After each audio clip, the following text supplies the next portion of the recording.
Bom dia, pessoal. Vamos começar?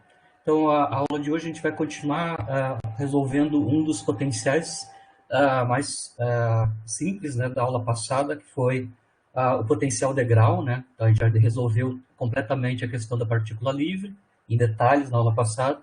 E hoje, então, a gente vai ver a questão do potencial degrau. A gente já analisou ele um pouquinho, hoje a gente vai fazer a solução para os dois casos físicos, né, que a gente estava analisando. Tá?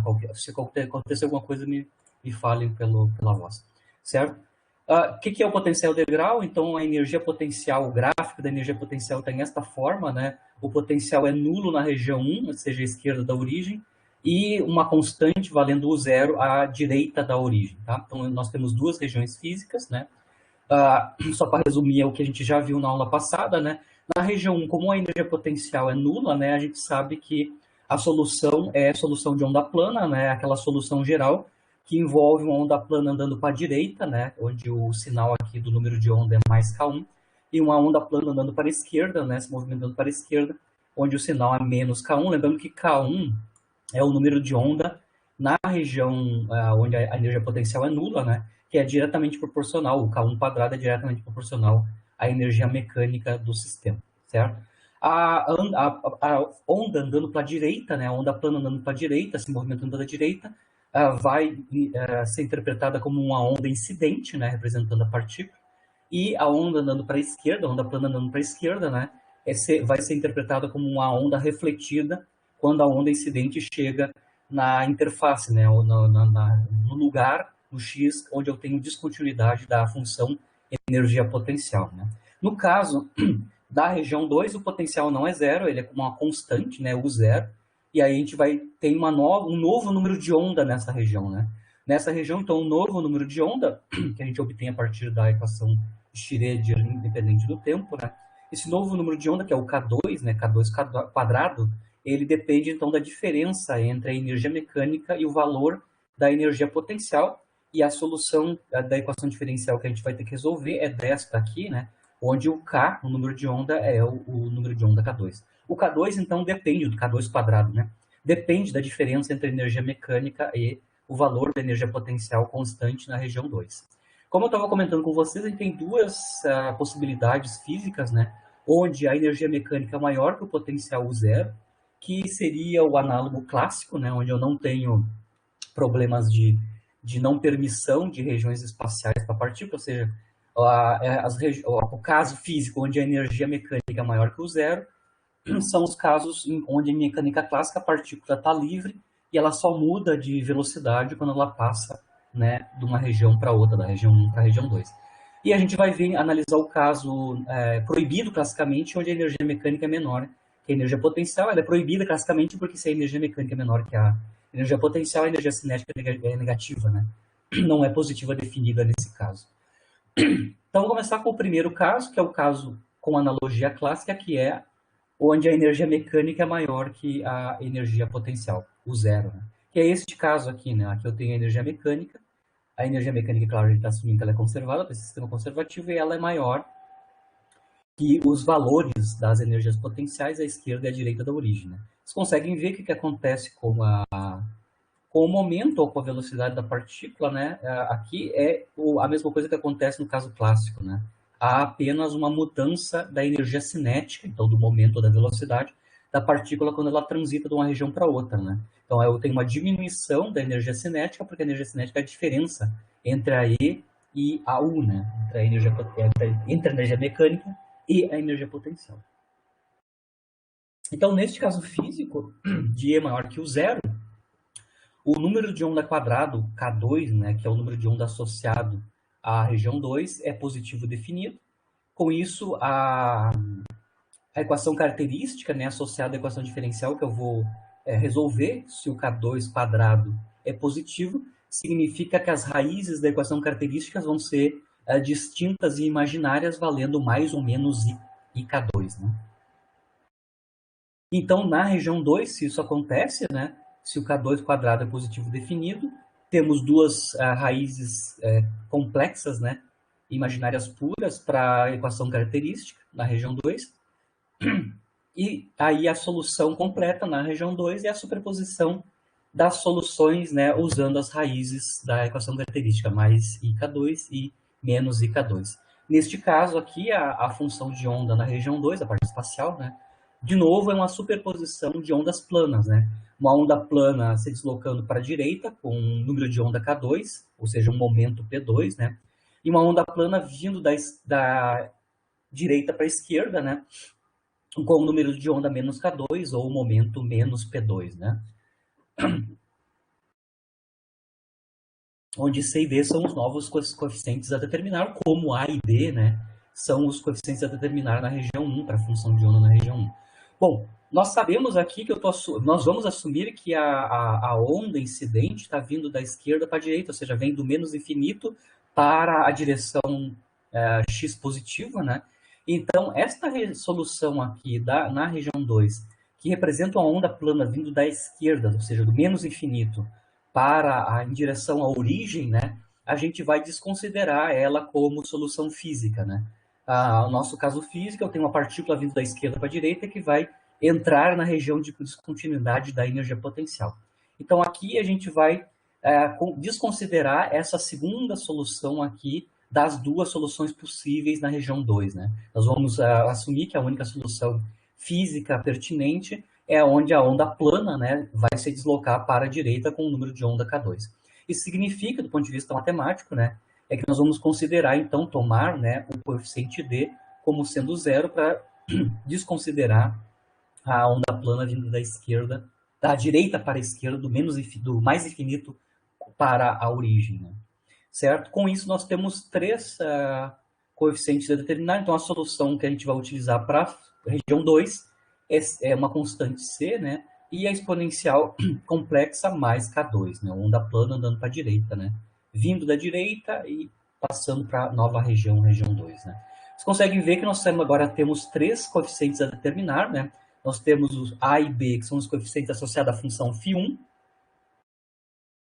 que é a solução completa na região 1, e mais o coeficiente C, né, que está associado à solução na região 2, né, a solução física na região 2. Né?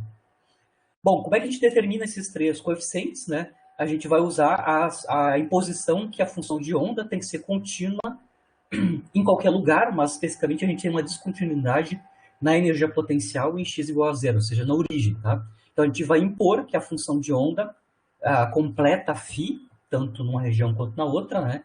Seja contínua a função e a derivada da função de onda. A função de onda completa e a função de onda sua derivada vão ser contínuas em x igual a zero, certo? Com isso, nós vamos ter duas condições, chamadas condições de contorno, né, para a função de onda. Então, eu vou impor que a função de onda é contínua em x igual a zero e a derivada da função de onda é contínua em x igual a zero. Significando que a gente vai precisar, para determinar aqueles três coeficientes, também conhecer as derivadas das funções de onda nas duas regiões, φ1 e φ2, né? Também. Então, aqui eu já estou mostrando para vocês, partindo da solução φ1 e φ2, na região 1 e na região 2, calculamos as derivadas. As derivadas são triviais porque são derivadas de exponenciais, né? Então, basicamente, a gente tem a própria exponencial a menos da derivada do expoente, que envolve os mais ou menos e k, né? Certo? Nas duas funções. E agora a gente vai impor a questão da continuidade, né? Bom, a continuidade da função de onda em x igual a zero significa isso daqui, ó. Ou seja, a função na região 1, né, a função de onda na região 1, calculada em zero, tem que ser igual à função de onda na região 2, calculada em zero. Ela tem que ser igual. Isso é para emendar a função de onda, né, no ponto de descontinuidade da energia potencial, que é x igual a zero, certo? Quando a gente faz isso, quando a gente impõe continuidade em x igual a zero, nesta região do espaço, a gente vai ter uma relação entre os coeficientes, né? Porque a gente vai colocar x igual a zero tanto na solução φ1, onde a gente vai obter a mais b, e x igual a zero na função φ2, que vai nos dar c, né? Basicamente. Então, a gente tem uma relação entre os três coeficientes a, b, c, assumindo a primeira condição de continuidade, a continuidade da função de onda em x igual a zero, que é a região da interface, né? Impondo a questão da continuidade na derivada, né, a gente vai ter que impor esta condição. A derivada na região 1, a função de onda na região 1, em x igual a zero tem que ser igual à derivada da função de onda da região 2 em x igual a zero. Com isso, a gente vai ter uma nova... Aqui estão as derivadas, né? Quando colocamos x igual a zero aqui, então nós vamos ter uma nova relação entre os coeficientes, né? Então, a gente tem duas relações para os coeficientes e 3 parâmetros a determinar. Isso já está claro que, como a gente tem 3 parâmetros a determinar e nós temos apenas duas condições, que são as condições de contorno,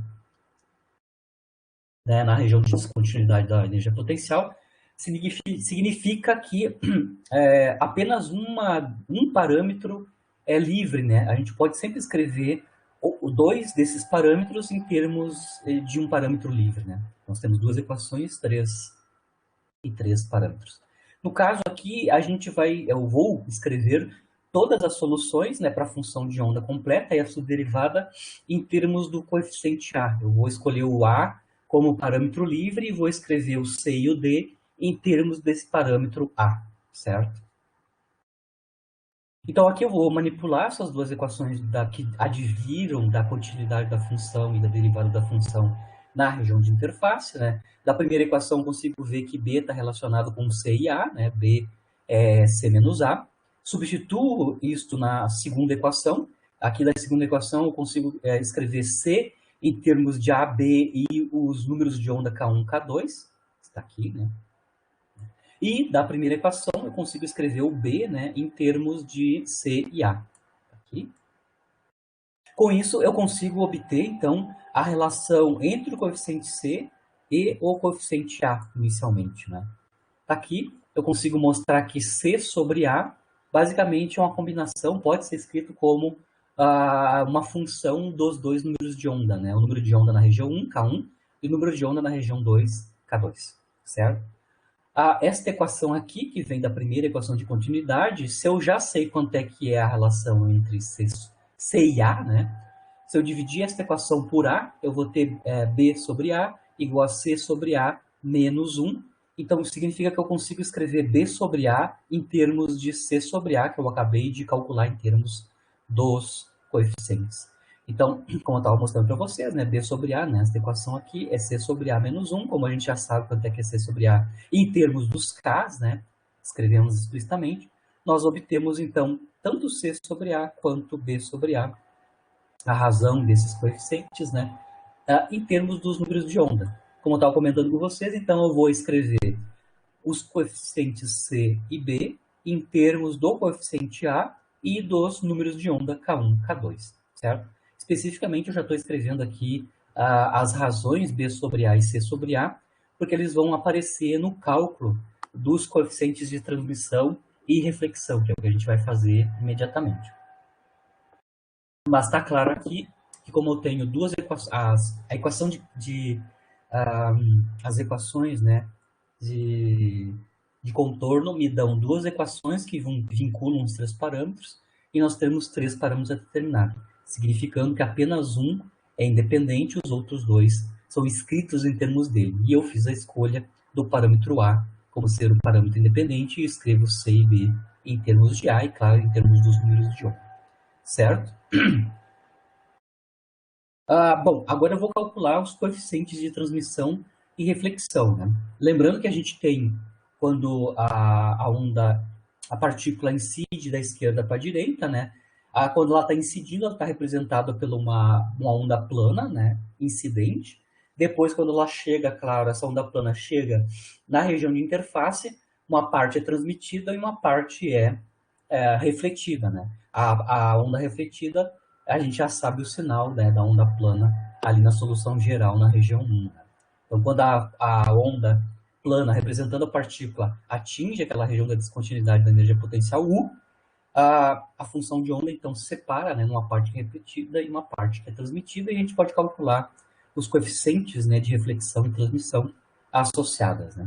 Na questão, quando ela está incidente, né, lembrando que a gente sempre, para qualquer solução particular, para as ondas planas representando a partícula livre nas duas regiões, né, a gente pode calcular uma corrente de probabilidade, né? Só lembrando que a noção de corrente, né, de probabilidade, a gente mostrou na aula passada, eu acho, na aula retrasada, na verdade, né? Que as funções de onda, né, para sistemas conservativos, né? Na verdade, as funções de onda que obedecem à equação de Schrödinger, né? Elas obedecem uma equação de continuidade, né? Que é esta equação aqui, né? A derivada temporal do módulo quadrado da função de onda, que é a densidade de probabilidade, né? Mais a taxa de variação espacial da corrente de probabilidade é igual a zero, né? No caso particular de sistemas que são sistemas conservativos, né, que conservam o ENEC, né, a função de onda ao quadrado não depende do tempo. Então, para sistemas conservativos, a derivada temporal da densidade de probabilidade é zero. Então, para sistemas conservativos, basicamente, a equação da continuidade nos diz que a taxa de variação espacial da corrente de probabilidade é zero. Isso significa que a corrente de probabilidade ela é uma quantidade conservada espacialmente. Então, se eu olhar ponto a ponto do espaço, ou região a região do espaço, a corrente de probabilidade tem que ser conservada espacialmente. Essa condição de constância da corrente de probabilidade, vai ser obedecida, claro, aqui no caso das ondas planas que estão representando a partícula, né? E lembrando que cada onda plana está representando a probabilidade de encontrar a partícula naquela região espacial, né? Elas vão ser conservadas. Então, eu vou calcular as correntes de probabilidade associadas a cada onda plana, ou seja, representando cada particularidade da partícula, se ela é transmitida, refletida ou incidente, né? E lembrando que essa corrente de probabilidade ela é conservada a partir da equação da continuidade para sistemas conservativos, né? Então vamos lembrar como é que a gente calcula a corrente de probabilidade, né? No caso unidimensional, que é o nosso caso, né? A corrente de probabilidade, né? Ela depende, a menos das constantes aqui, depende do valor da função de onda, seu conjugado complexo e suas derivadas, né? Então a gente vai precisar saber os produtos psi-estrela derivada da φ vezes derivada da φ estrela. A gente vai precisar calcular as derivadas tanto da função de onda original quanto do seu conjugado complexo, que basicamente é mudar, como nas ondas planas são funções complexas, a gente vai mudar o sinal do i, né, nas exponenciais complexas. Então, vamos começar a calcular cada corrente de probabilidade. Eu tenho uma partícula incidente que é representada por uma onda plana incidente da esquerda para a direita, que é essa daqui, né? A e na IK1x é uma onda plana incidente, ou seja, ela representa a partícula incidindo de menos infinito na direção da origem, indo para a direção da origem, onde está a descontinuidade da energia potencial. Então, a minha onda incidente, a minha onda plana incidente, representando a partícula livre, é isso daqui, né? Vindo da esquerda para a direita. Eu posso calcular qual é que é a corrente de probabilidade associada a essa partícula incidente, ou seja, associada a essa onda plana incidente. Bom, eu vou usar aqui a φ, né, para o cálculo da corrente é esta aqui, né? Eu vou calcular quanto é que é a corrente de probabilidade associada à onda plana incidente. Certo? Tá aqui, eu vou chamar de J-inc, né, que é a corrente de probabilidade associada à partícula incidente, que é representada por uma onda plana A e na IK1x. Lembrando que K1 é o número de onda na região 1, certo? Então, a corrente de probabilidade para essa onda plana incidente, H cortado sobre 2mi, a constante, né? Aqui dentro do colchete, psi-estrela. Psi-estrela é apenas mudar o sinal aqui do IK1, vai virar menos IK1, e, claro, tomar o conjugado complexo do coeficiente A, que a gente está assumindo que ele pode ser complexo também, né? O coeficiente A pode ser um número complexo no caso mais geral. Então, vou tomar a estrela e troco o sinal da exponencial. Multiplicado pela derivada da φ, onde a φ é esta criatura aqui, tá? A derivada da φ é ela mesma, né? A menos a derivada em x do expoente, que é IK1, tá aqui. Tá? Menos a própria φ, tá aqui a própria φ, onda plana incidente, vezes a derivada da φ estrela, ou seja, a derivada desta quantidade aqui, ó. Bom, isso é a própria φ estrela a menos da derivada em x do menos IK1x, ou seja, menos IK1, certo? Então, eu estou calculando aqui a corrente de probabilidade associada à onda plana incidente, certo? Vocês conseguem ver que depois do cálculo aqui explícito, né, vocês vão ver que as exponenciais vão se cancelar os expoentes, né, porque elas têm sinais contrários, né, mais ou menos IK1x em ambos os termos. O que resta aqui, no final das contas, né, é H cortado sobre M, aqui que é da normalização. O 2i vai cancelar, porque eu vou ter uma soma aqui, né, onde eu vou ter o número 2, né, associado à soma dos dois termos, né, e o i que aparece em ambos os termos, né, aqui e aqui, certo? Então, eu tenho H cortado sobre M, que é a normalização, a menos dos cortes de quantidades que aparecem no numerador e denominador, o K1, que aparece explicitamente aqui, é o número de onda K1, e o módulo quadrado do coeficiente A. Como eu estou assumindo que o coeficiente A pode ser complexo, a estrela é módulo quadrado de A. A estrela é módulo quadrado de A, certo? Então, eu consigo calcular quanto é que é explicitamente a corrente de probabilidade associada à onda incidente. Uso a definição de corrente de probabilidade e escrevo isso em termos do coeficiente associado à onda plana incidente. Então, a corrente de probabilidade associada à onda incidente depende do número de onda dessa onda plana, K1, e do coeficiente associado à normalização da onda plana para essa onda plana incidente, que é o coeficiente A, que a gente está assumindo que os coeficientes todos podem ser complexos. Né? Muito bem. Na região 1, a gente ainda tem uma onda plana andando para a esquerda, que é uma onda plana refletida. Né? Então, quando a onda incidente chega na região de descontinuidade do energia potencial, uma parte dela é transmitida e uma parte dela é refletida. Essa onda refletida é representada por essa onda plana aqui, cuja normalização é B, né? E o número de onda é K1 andando para a esquerda, né? Menos K1. A onda plana andando para a esquerda é a onda refletida, né? Então, uma parte da função de onda, uma parte da onda plana incidente é refletida. Eu posso calcular para essa onda refletida qual é que é a corrente de probabilidade associada a ela, que eu vou chamar de JREF, né? Ou seja, a corrente de probabilidade associada à onda plana refletida. Então, eu sei quanto é que é a função de onda plana refletida, essa daqui, calculo, usando a definição de corrente de probabilidade, calculo quanto é que é a corrente. Né? Então, é φ estrela, ou seja, conjugado complexo do B e na menos I K1x, multiplicado pela derivada desta função, x menos ela mesma, a derivada da psi estrela, da φ estrela. Eu consigo mostrar explicitamente daqui, fazendo o mesmo procedimento que no caso anterior, no caso da onda incidente, né? Eu consigo mostrar então que a corrente de probabilidade associada à onda plana refletida depende também do número de onda K1, né? E do coeficiente B de normalização dessa onda plana refletida, né? B quadrado, certo? Que aparece. B quadrado, módulo quadrado de B é B estrela, certo?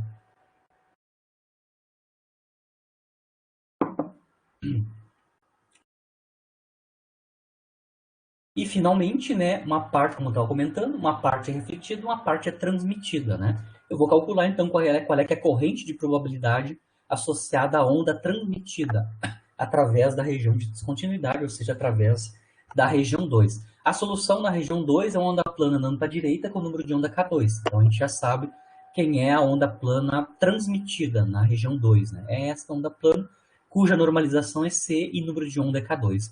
Calculamos, por definição de corrente de probabilidade, quem é a corrente de probabilidade associada a essa onda plana com o número de onda K2, normalização C, mesmo procedimento, né? Igual como nos casos anteriores, a corrente de probabilidade depende do número de onda, só que agora é o número de onda na região 2, que é o K2, né? E a normalização da função de onda, que é o coeficiente C, né? C estrela é módulo quadrado do coeficiente C, certo? Lembrando que da conservação da equação de continuidade para sistemas conservativos, a corrente de probabilidade ela deve ser conservada espacialmente. Né? O que quer dizer isso? Né? A corrente de probabilidade incidente na região de descontinuidade tem que ser igual à soma das correntes de probabilidade na continuidade e descontinuidade, em x igual a zero. Ou seja, tem uma refletida e uma e uma transmitida. Isso significa que a corrente, para ter conservação espacial da corrente de probabilidade, significa que a corrente de probabilidade incidente tem que ser igual à corrente refletida mais a transmitida. Então, a gente já sabe da equação de continuidade, onde o J é uma constante espacial, que a J incidente tem que ser igual a J refletida mais a J transmitida. Ou seja, a corrente de probabilidade incidente vai ser igual à corrente de probabilidade refletida mais transmitida. E aí agora a gente vai calcular então os coeficientes de reflexão e transmissão, que eu vou chamar de R maiúsculo e T maiúsculo. Aqui nós temos as duas definições, né?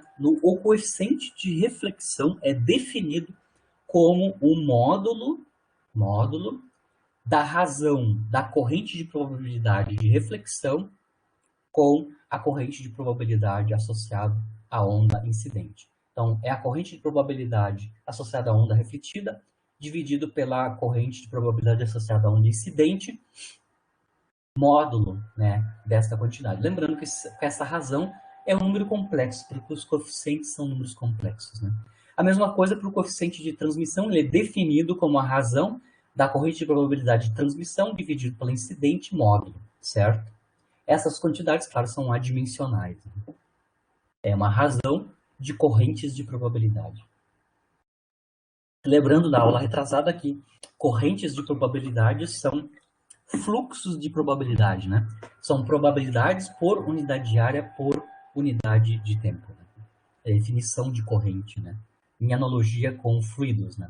Onde a corrente do fluido é a massa por unidade de área, para a seção transversal, né?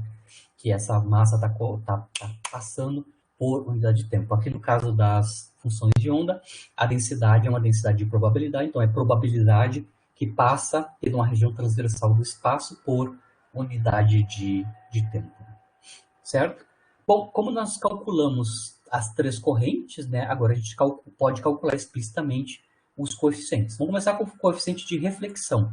É a razão da corrente refletida pela incidente. Refletida pela incidente. Quando eu divido a corrente refletida pela incidente, vocês conseguem ver como os números de onda são iguais, a normalização é a mesma. Isso vai depender, basicamente, da módulo quadrado, né? Módulo quadrado da razão B sobre A, dos coeficientes B sobre A. Aqui, ó. É a razão do coeficiente B sobre A. Tá associado o B está associado à onda plana refletida, o A está associado à onda plana incidente, né? Módulo quadrado, lembrando que módulo quadrado é no sentido de números complexos, né? Módulo quadrado é esta razão vezes o seu conjugado complexo, né? B sobre A estrela, né?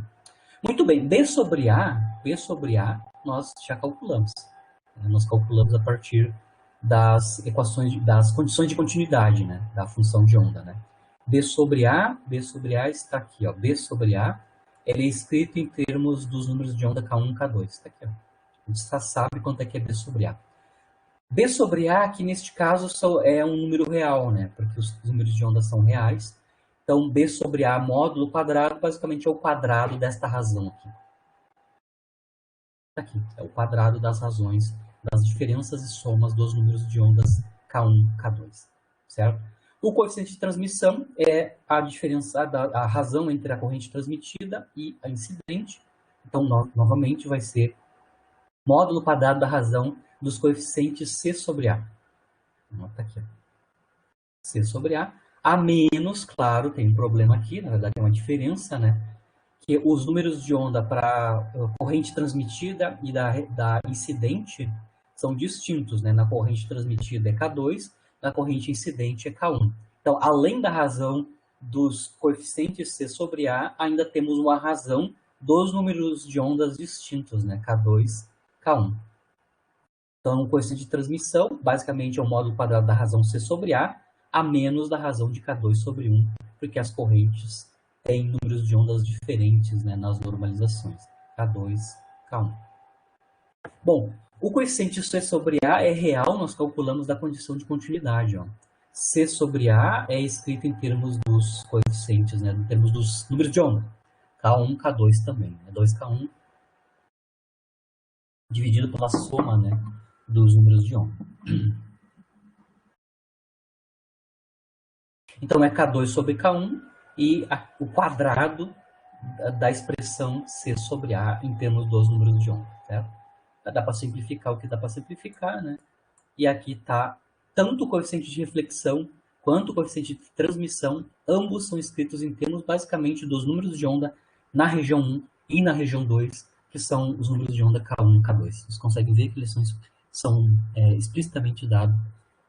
São quantidades adimensionais escritas em termos dos números de onda K1 e K2, que são os números de onda nas duas regiões físicas, né? Onde o potencial é zero e onde o potencial é constante o zero, certo? Se eu fizer a soma dos coeficientes de reflexão e transmissão, né, como eu tenho agora ambos escritos em termos dos números de onda, faço a soma, faço NMC, lá. Bom, os denominadores são iguais, né? Basta somar os numeradores. Se eu somar os numeradores, eu tenho um quadrado perfeito, né? E eu vou mostrar que a soma do coeficiente de reflexão e transmissão é 1, certo? Nesse caso físico, a reflexão mais a transmissão é exatamente 1. Ou seja, a soma das ondas transmitidas e as refletidas tem que ser 1. Né? Isso nada mais é que uma consequência, né, da conservação espacial aqui das correntes, né, espacialmente. Né? A corrente de probabilidade é conservada espacialmente, certo? Ela é uma constante espacial, ou seja, ela é a mesma para qualquer x. Para isso, significa que a corrente incidente tem que ser igual à soma da corrente refletida mais a transmitida. Né? Se eu dividir os J's, né, pela essa conservação, né, J incidente mais J transmitido, mas J é igual a J transmitida mais J refletida. Certo? Se eu dividir essa equação, que é a conservação das correntes, pela corrente incidente, eu vou ter 1 no lado esquerdo e a soma, basicamente, das definições, né? Definições das correntes, dos coeficientes de transmissão, basicamente, né? Certo? Através da conservação. Então, basicamente, a soma dando 1, ou seja, a soma dos coeficientes RT dando 1, nada mais é que uma consequência da conservação da corrente de probabilidade, né? Na verdade, o quadrado da corrente, né? Espacialmente. A conservação de corrente implica que esta soma dos dois coeficientes de reflexão e transmissão vai ser 1. Eu consigo fazer essa leitura diretamente da conservação de corrente de probabilidade, né? Espacialmente, certo? Uma coisa que dá para ver aqui é que a onda, além de ser refletida, né, eu tenho uma probabilidade diferente de zero de ter onda refletida e uma quantidade diferente de zero de probabilidade da onda ser transmitida. Lembrando que já tem uma diferença com o caso clássico, né? No caso clássico, uma partícula que tem energia mecânica maior que a energia potencial, ela é uma partícula clássica, apenas seria transmitida, né? Ou seja, ela andaria apenas para a direita, apenas com mudança do momento ou velocidade, enquanto ela estava se movimentando para a direita. No caso clássico, não existe a reflexão, né? Ou seja, a partícula voltar para o menos infinito, né? Não existe essa possibilidade no caso clássico. Então, aqui a gente tem probabilidade de reflexão não nula, né? Claro, vai depender dos números de onda, né? Explicitamente, que basicamente vai depender da relação entre o E e o U0, mas a gente tem reflexão não nula neste caso quântico comparado com o caso clássico. Né? No caso clássico, eu não tenho reflexão, né? Ou seja, eu não tenho partícula retornando para o menos infinito. Ela sempre passa em direção ao mais infinito. Né? Essa já é uma primeira diferença, comparação entre o caso clássico e o caso quântico, né? Aqui no caso quântico, eu tenho uma probabilidade não nula da partícula ser refletida, né? Que está sendo representada por aquela onda plana refletida. Onda plana com momento menos K1. Né? Certo? Eu posso calcular, só vou fazer um exemplo aqui onde eu vou calcular explicitamente o valor numérico, né, dos coeficientes, tá? Eu vou assumir um caso bem particular aqui, onde os números de ondas estão relacionados pela uma quantidade inteira, tá? Então, só para vocês entenderem como é que vai ficar agora as soluções, se eu sei os coeficientes, qual é que é a cara das densidades de probabilidade associadas. Como é que é a cara do π quadrado, né? Ou seja, qual é que é a probabilidade de encontrar partícula em cada uma dessas regiões espaciais, a esquerda e a direita da origem, onde eu tenho uma região de interface, onde eu tenho descontinuidade da energia potencial, para um caso particular, só para a gente ter números, tá? Então, eu vou assumir um caso particular, onde o P1 é igual a 2 vezes o P2. Isso significa que a partícula, né, essa partícula que está incidindo, né, tem um momento na região 1, onde ela é livre incidente, né, que é o dobro do momento que ela vai ter quando ela passa para a região 2, onde o potencial é maior, valendo o zero, né? Significando que os números de onda, lembrando que os P são proporcionais aos números de onda, né?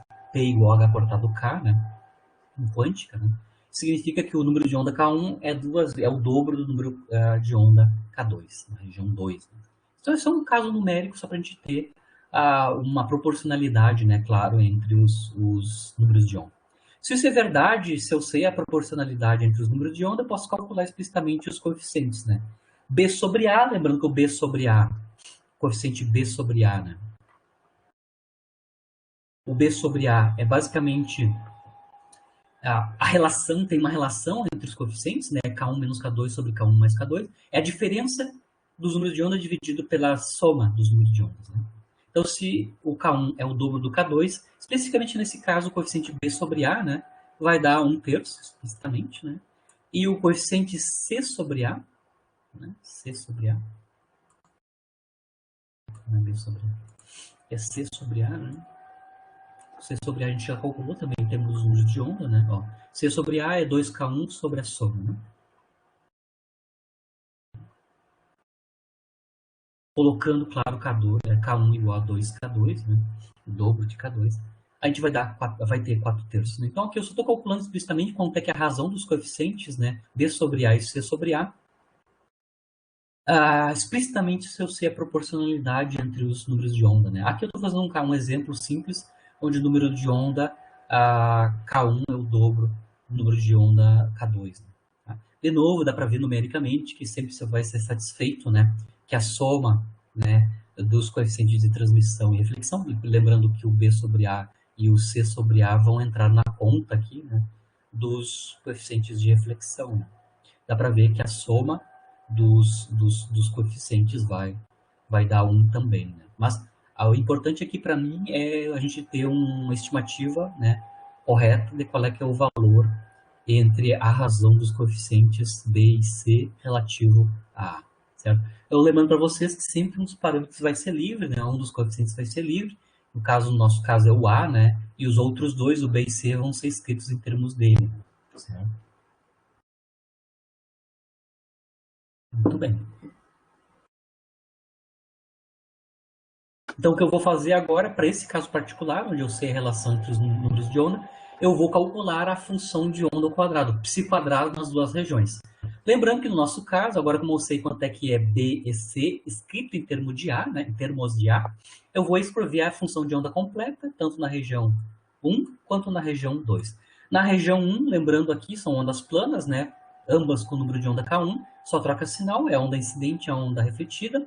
Lembrando que o A e o B estão relacionados, na verdade o A, no nosso caso aqui, determina quanto é que é B e C, né? B é 1/3 de A, então aqui eu já estou colocando essa informação, né? B já está escrito em termos de A, né? A B é 1/3 de A. Então aqui eu estou já com a onda plana, as ondas planas na região 1, escritas em termos do coeficiente A. Na região 2, a gente tem apenas uma onda plana andando para a direita, né? Cujo coeficiente é C, mas o C é 4/3 de A. Eu já estou escrevendo o coeficiente D em termos do coeficiente A. Como eu comentei com vocês, então sempre a gente pode escrever a função de onda em termos de um só coeficiente, que no caso é o coeficiente A, como a gente escolheu, e os outros são escritos em termos deles. O B e o C são escritos em termos de A. Com isso, nos simplifica a análise, né? Então, aqui eu estou fazendo, claro, um caso particular, onde o K1 e o K2 estão relacionados por um fator 2, né? O K1 é o dobro do K2. Né? Só para a gente ter um insight de como é que funciona tanto o comportamento da φ como a φ quadrado. Na verdade, o que nos interessa é a psi quadrado, ou a φ quadrado, né? A φ quadrado, módulo quadrado de φ, é a densidade de probabilidade, né? A probabilidade de encontrar partículas na determinada região espacial, que é o que a gente vai fazer o cálculo agora, né? Agora, sabido a solução geral, já escrito em termos de um único coeficiente, vamos calcular o módulo quadrado de φ. Tá? Vamos calcular o φ quadrado. Para isso, lembra que φ é uma função complexa, tanto na região 1 quanto na região 2, são ondas planas, né? Que são funções complexas de variável real. Tá? O argumento, o domínio é x, que é real, mas a forma da função é uma função complexa. Tem is aí. A parte real é a parte imaginária. É uma função complexa. Para uma função complexa, aqui eu estou mostrando como é que a gente calcula o módulo quadrado de uma soma de funções complexas, tá? Então, se eu tenho duas funções complexas, uma função f e uma g, onde ambas são complexas, e eu vou construir uma outra função complexa, que é uma função soma, que é a soma de f mais g. Então, f e g são funções complexas, e eu estou construindo uma outra função complexa, que é a soma de duas funções complexas. Por que eu estou fazendo isso? Porque aqui na região 1, por exemplo, né, a função φ é uma soma de duas funções complexas. Certo? Então, eu estou fazendo o caso geral e depois a gente vai particularizar para o nosso caso particular aqui. Então, se eu tenho uma soma, uma função soma, que é uma função complexa, que é a soma de duas funções complexas fg, e eu quero calcular agora o módulo quadrado dessa função soma. Ou seja, módulo quadrado da soma de duas funções complexas fg, certo? Isso basicamente é f mais g estrela, f mais g, multiplicado por f mais g, onde o estrela é a conjugação complexa, troca o sinal dos is, né? Abrindo explicitamente, isso é módulo quadrado da primeira função complexa f, mais módulo quadrado da segunda função complexa g, mais duas vezes a parte real do produto fg estrela. Então, é assim como eu calculo o módulo quadrado de uma função soma de duas funções complexas fg. Tá? Eu vou tomar o módulo quadrado de cada uma das funções complexas, a f e a g, mais duas vezes a parte real do produto fg estrela nesta ordem. Certo? Isso é o caso geral. Certo? Eu vou utilizar esse caso geral para o nosso caso particular na região 1. Porque na região 1, a função φ é uma soma de duas funções complexas. A f, por exemplo, é a e na ik1x, e a g é 1/3 de e na menos ik1x. Então, a função φ na região 1, que é a esquerda da origem, é realmente a soma de duas funções complexas que eu posso chamar de f e g. Então, aqui eu estou calculando menos da normalização A, né? Menos da normalização a soma dessas duas funções complexas, né? A e na ik1x mais 1/3 e na menos ik1x, tá? Módulo quadrado disto, né? É o módulo quadrado da primeira função, módulo quadrado dessa primeira função, que é 1, né? Essa função complexa vezes o conjugado complexo dele, vai trocar sinal, vai dar 1, certo? Mais o módulo quadrado da segunda, certo? Então, vai dar 1 para o módulo quadrado da função complexa, mais, claro, o quadrado de 1/3, que é 1/9. Mais duas vezes a parte real do produto fg estrela. F, que é a exponencial complexa. G estrela é 1/3 e na mais ik1x. Tá? Onde, quando nesse produto fg estrela, agora os expoentes não se cancelam. Eles se somam, porque eles vão ter o mesmo sinal. Ambos vão ter sinais positivos, e aí eu vou ter na soma das exponenciais, né, dos expoentes das exponenciais, duas vezes ik1x, quando eu faço o produto fg estrela. Esta com o conjugado complexo dessa, onde eu troco o sinal aqui. Claro, a menos 1/3 também. Então, aqui eu estou aplicando, né, esse caso geral para o caso particular, onde eu estou somando duas funções complexas e tomando o módulo quadrado dela. Vai dar, no nosso caso, né, vai dar 1 mais 1 nono mais 2 vezes a parte real desta quantidade aqui. Lembrando que essa exponencial complexa aqui, lembrando que ela pode ser expandida usando a forma de Euler, né? Ena e θ, a parte real é cosseno, a parte complexa, né, ou imaginária, é seno do argumento θ. Significando, então, que a função complexa e na 2ik1x, a parte real dela é cosseno de 2k1x. Tá? Então, 2 vezes a parte real de 1/3 vezes a exponencial complexa, a parte real da função complexa e na 2ik1x é cosseno de 2k1x, usando a fórmula de Euler, onde eu identifico que a parte real é cosseno do argumento que acompanha o i. E, claro, o 2 já estava aqui e 1/3 também já estava ali. Então, finalmente, já calculamos quanto é que é o módulo quadrado, a menos do a quadrado, né? Quanto é que é o módulo quadrado da função de onda na região 1, certo? É 10 nonos, que é a soma do 1 mais 1 nono, e 2/3, né, de cosseno de 2k1x, certo? E aí a gente pode escrever explicitamente agora quanto é que é a densidade de probabilidade, né, o P de x, ou seja, módulo quadrado da φ, né, tanto na região 1 quanto na região 2. Na região 2 é tranquilo, né? É uma única função complexa, então é só tomar o módulo quadrado desta quantidade que vai dar 16 nonos de módulo quadrado de A. Aqui, 16 nonos de módulo quadrado de A. E na região 1 a gente vai ter que escrever esses dois termos, né? Multiplicado, claro, pelo quadrado de A. Né? Está aqui, módulo quadrado de A, mais o resultado do módulo quadrado de uma soma de duas funções complexas que a gente calculou em detalhe ali, né? É o 10 nonos mais 2/3 do cosseno. Aqui, então, a gente tem explicitamente a função psi quadrado nas duas regiões, né? Passando pela região de interface. Se a função de onda é contínua, por construção, a densidade de probabilidade psi quadrado também é contínua na interface, né? X igual a zero, certo? Agora vamos entender o que está acontecendo com a função de onda, módulo quadrado da função de onda. Nos dois casos, lembrando que psi quadrado é a probabilidade de encontrar partícula numa região espacial, tanto na região 1 quanto na região 2. Né? Na região 1 ela é descrita por essa densidade de probabilidade, e na região 2 ela é descrita pela essa outra densidade de probabilidade. Interessante aqui que na região 2, a densidade de probabilidade, ou seja, a probabilidade de encontrar partícula na região 2 é a mesma. É uma constante, né? 16 nonos de módulo quadrado de A, que é uma constante.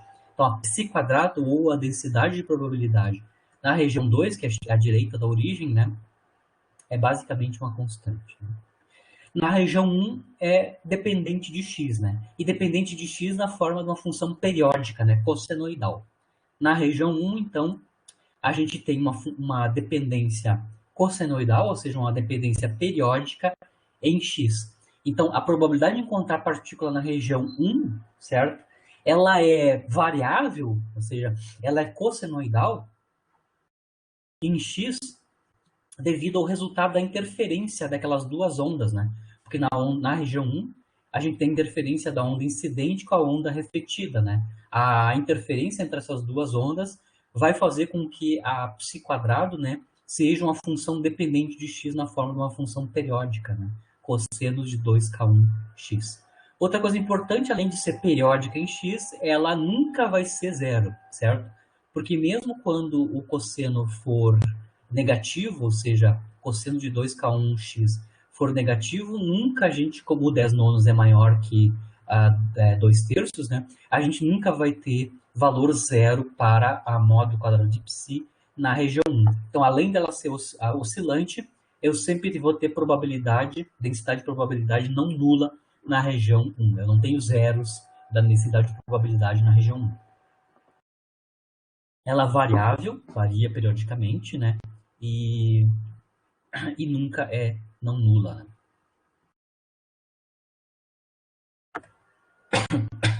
A gente pode explicar por que a densidade de probabilidade é sempre não nula, porque as normalizações, né, das duas ondas que estão interferindo, né, a incidente e a refletida, não tem mesmo módulo, né, não tem mesma normalização, né, uma é A e outra é B, né, e o A e o B não são iguais, né? Na verdade, no nosso caso particular, o B é 1/3 de A. Né? O fato das normalizações da onda incidente e da refletida não serem iguais faz com que a psi quadrado não seja nunca nula, né, na região. Ainda sobre coeficientes de reflexão e transmissão, certo? Lembrando que eu mostrei ali que o K e o R e o T, né? O R e o T, ambos, né, o coeficiente de reflexão e de transmissão, ambos dependem dos números de onda. Mas lembrando que os números de onda são escritos em termos da energia e do potencial U0, né? Lembrando que o K1, basicamente, K1 quadrado é proporcional a E, e o K2 quadrado é proporcional à diferença entre E e o zero. Né? Lembrando que explicitamente, né, a razão K2 quadrado, K1 quadrado, é escrito em termos explicitamente da razão o zero e E. Então, se fizer um algebrismo, né, apenas substituição algébrica do valor de K1 e de K2 em termos de E e de o zero, vou mostrar aqui para vocês, lembrar vocês, né? Ó, o K1, a menos da massa do H cortado, né? O K1 quadrado é proporcional à energia. E o K2 quadrado é proporcional à diferença das energias e a normalização é a mesma. Meu exemplo sobre H cortado. Então, se vocês substituírem K1 quadrado e K2 quadrado, ou K1, K2, em termos de U0, né? Nos coeficientes de transmissão e reflexão, para essa região física que a gente está analisando, que é energia mecânica maior que o zero, né? A gente pode reescrever tanto o R quanto o T, os dois coeficientes, em termos do zero e do E explicitamente, certo? Então, eu estou escrevendo para vocês quanto é que é a dependência de R e T. A gente vai ver, pode mostrar explicitamente, com substituição direta, né, que ambos os coeficientes dependem da razão o zero sobre E, ou seja, quanto é que é a diferença, né, a relação entre o valor do potencial e o valor da energia mecânica, lembrando que a energia mecânica aqui está sendo assumida maior que o potencial, o zero. Então, é outra maneira de escrever os coeficientes de reflexão e transmissão.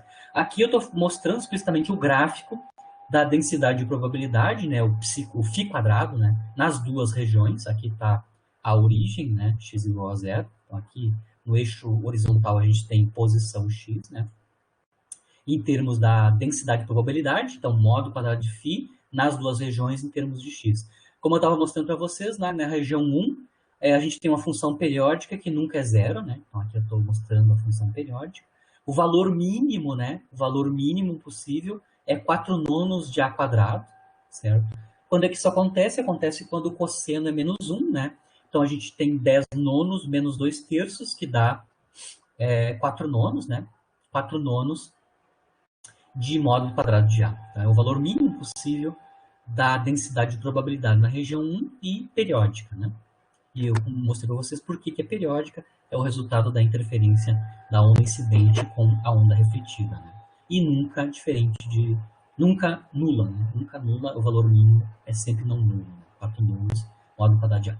E, como eu falei, na região 2, a densidade de probabilidade é uma constante, né? Sempre a mesma.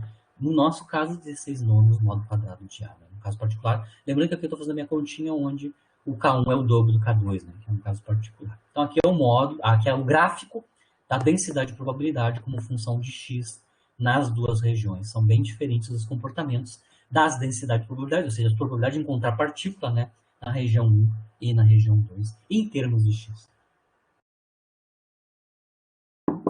Muito bem. Aqui tem o gráfico, como acabei de comentar, né, o R e o T podem ser escritos em termos da razão, o zero sobre E. Né? Aqui é o caso completo, né? Aqui eu estou escrevendo tanto o R quanto o T, certo? Mas no nosso caso, aqui é o R ou T em termos, em função da razão E sobre o zero, né? E sobre o zero. Lembrando que no nosso caso, né, o E é maior que o zero, né? E é maior que o zero. Então, no nosso caso, a gente vai ter que analisar só esta região aqui para a direita desse pontilhado, né? Se E é maior que o zero, a razão E sobre zero é maior que 1. Né? Nós vamos analisar o gráfico só nessa região para cá, tá? E a gente consegue ver que tanto R quanto T dependem explicitamente de E sobre V0, né? Que é sempre positivo definido maior que 1, né? O coeficiente de reflexão cai com o valor da energia, ou seja, cai com a razão E sobre V0, certo? Que, do ponto de vista clássico, é até entendível, né? Quando eu aumento a energia, as ondas refletidas, a probabilidade de ter ondas refletidas vai cair até zero e a gente vai retomar o caso clássico. Lembrando que no caso clássico aqui, eu não tenho nenhuma partícula voltando para menos infinito, ou seja, nenhuma partícula refletida, né, classicamente. O que a gente vê é, a gente recobre o caso clássico para quando a energia é muito grande, né? Quando a energia é muito grande, o coeficiente de reflexão tende a zero. E aí eu vou no limite do clássico. Isso tem consistência com o princípio da complementariedade, ou o princípio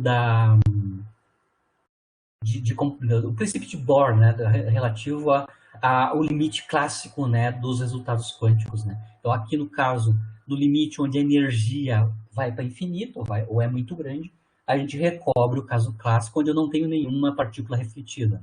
O coeficiente de reflexão vai a zero e automaticamente, como a soma é 1, né, o coeficiente de transmissão tende a 1, que é o caso clássico. Toda a partícula incidente é refletida desde que a energia seja maior que o valor do potencial, o zero. Então aqui é só a representação gráfica, tanto da densidade de probabilidade quanto dos coeficientes de reflexão e transmissão, para o caso onde a energia é maior que V0. Né?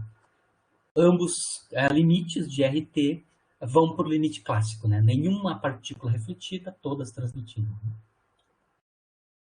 Muito bem. Eu estava comentando aqui, né, os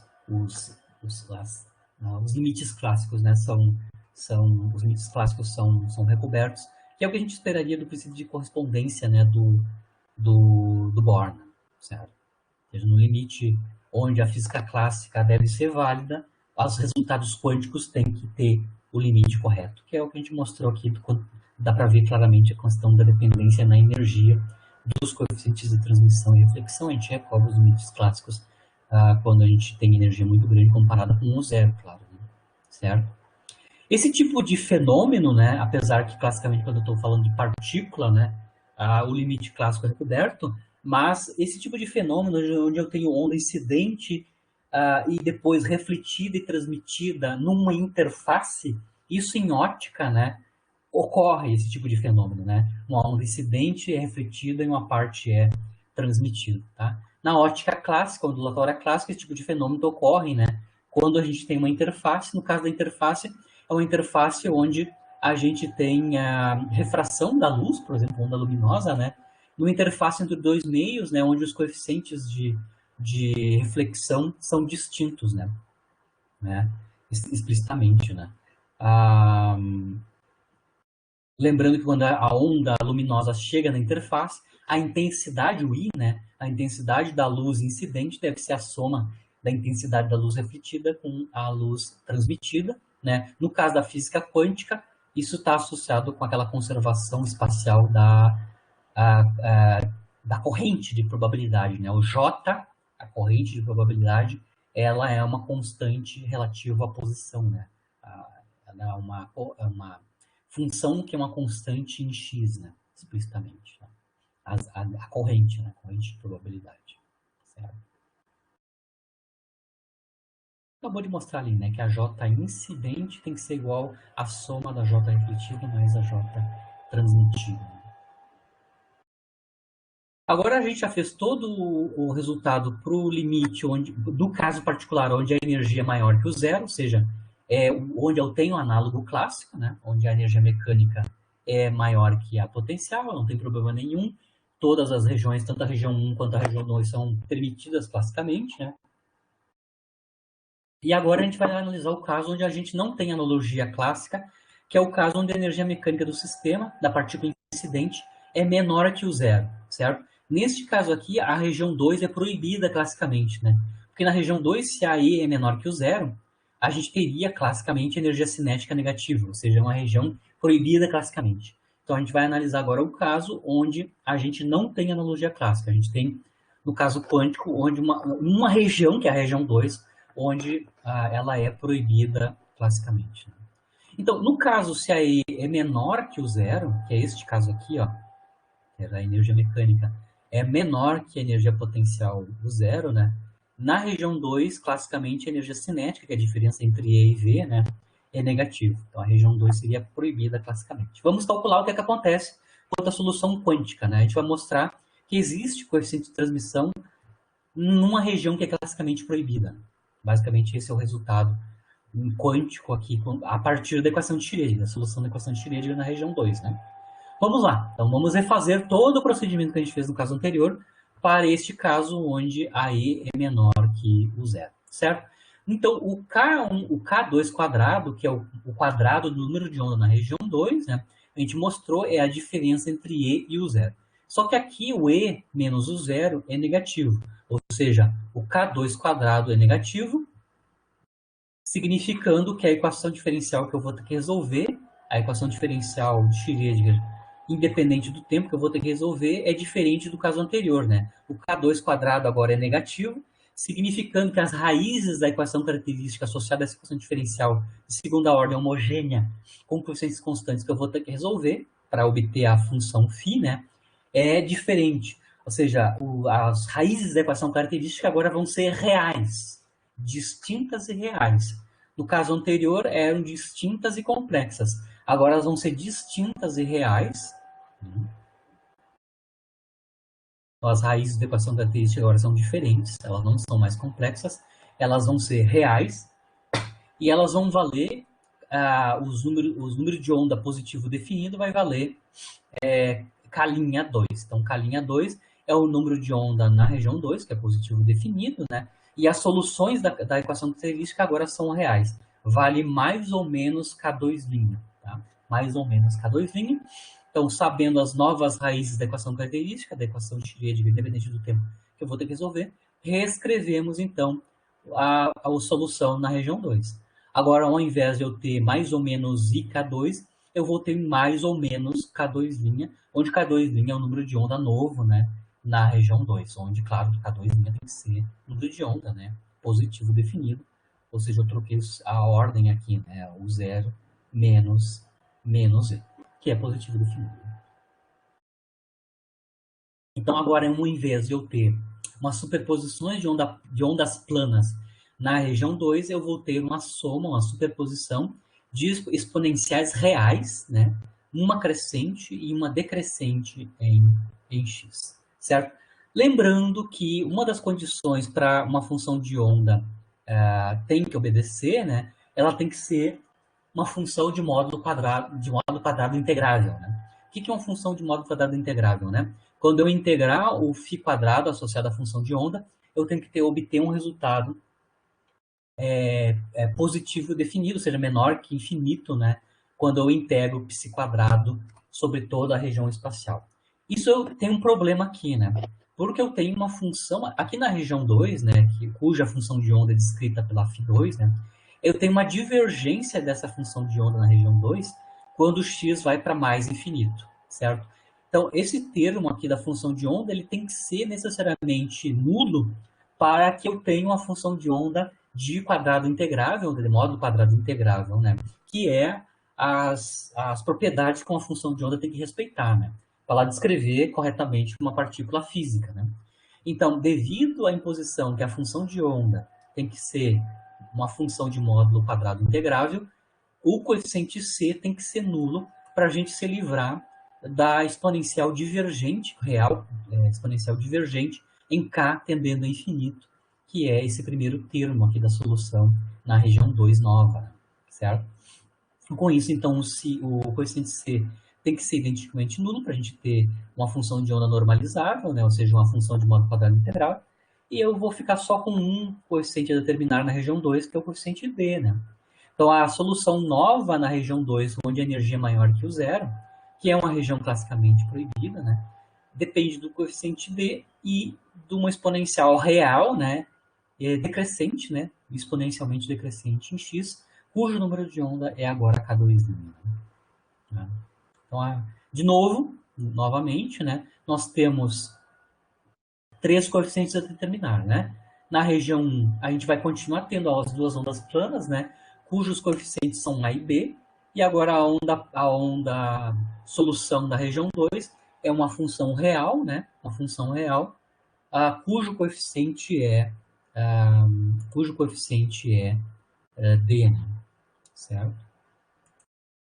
Então, de novo, nós temos três coeficientes, A, B e D, e apenas duas condições de vínculo que vão vir da continuidade, né, da função de onda, ou seja, das condições de contorno.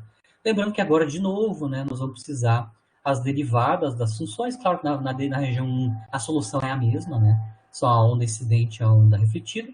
E na região 2, claro, a gente tem a novidade, né, que eu tenho uma função real agora na região 2, que eu preciso também calcular a derivada. Né? Tá aqui as derivadas, na região 1 e na região 2, e impomos as condições de continuidade, né, tanto da função de onda quanto da derivada da função de onda, certo? E pomos, então, as condições de continuidade, como eu mostrei para vocês no caso anterior, as condições de contorno vão nos dar, né? Então, as condições de contorno são essas aqui, né? A φ1 e a φ2 tem que ser iguais a x igual a zero, e a derivada da função de onda, φ1 e φ2 tem que ser igual a x igual a zero, mesmo no caso anterior, né? Claro que agora eu vou ter relações diferentes, né, entre os coeficientes. Mas, de novo, a gente tem três coeficientes a determinar, que é A, B e D, né? E apenas duas condições de vínculo, significando que, de novo, dois parâmetros vão ser escritos em termos de um livre. De novo, a gente vai escolher o coeficiente A, né, como sendo o coeficiente livre, e nós vamos escrever B e D em termos de A, né?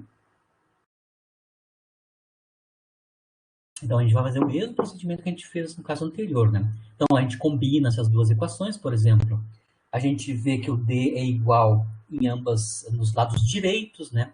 Eu posso passar o menos K2' para o lado direito aqui na segunda equação. Como os D são iguais em ambas equações, eu consigo uma relação nas duas equações, uma relação entre A mais B e A menos B, certo? Ou seja, basicamente isso daqui, né? A igualdade dessas duas equações me relaciona A com B, ou seja, eu tenho uma relação entre a razão B sobre A e os números de onda K1 e K2. Se eu sei quanto é que é B sobre A, eu posso substituir essa relação numa dessas equações, por exemplo, na primeira equação, e aí obter quanto é que é B sobre A e D sobre A.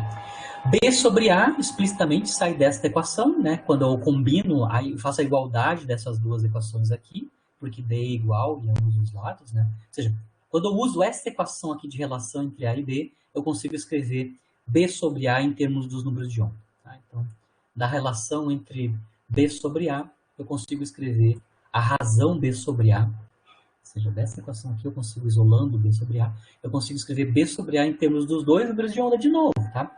K2' e K1, certo? Só que agora a razão B sobre A é uma razão de dois números complexos, tá? Tanto o numerador quanto o denominador, eu tenho números complexos, né? Porque eu tenho uma parte real, que é K2', e uma parte imaginária, que é dado por K1, mais ou menos K1.